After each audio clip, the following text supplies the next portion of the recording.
First, imagine the best thing you have ever tasted. Being destroyed! Pickling food can prevent this. This recipe is about how to pickle blackberries.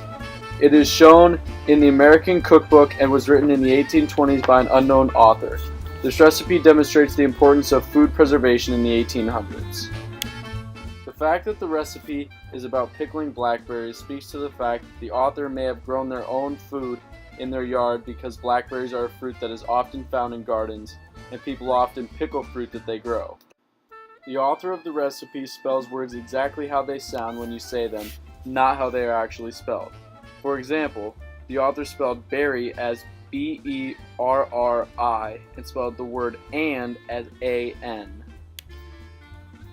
In the 1820s, there were not giant supermarkets like there are today, so many people grew much of their food in gardens at their homes. Because of this, food preservation was very important to keep food throughout the winter. This is probably why a pickling recipe was in the American Cookbook. Based on the language that the author uses, it seems that food was a very down-to-earth and informal type of thing.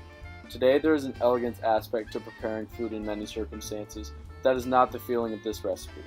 For example, the recipe states, let the syrup boil a half hour more or less, then throw it on the berries and they are done. This language does not have a very formal type of tone like many recipes today. From the Zathmary recipe pamphlet, there is a book called the Ball Blue Book of Canning and Preserving Recipes from the 1900s. In this book, it talks about how to do many things, among them preserving blackberries. The book refers the reader to a previous page about pickling strawberries because the same method is used for pickling blackberries. The way that this book instructs how to pickle blackberries is very similar to how the recipe does. Both involve the same ingredients as well as similar methods. One big difference between the pamphlet and the recipe is that the recipe is meant for pickling 7 quarts of berries, while the pamphlet calls for 2 quarts.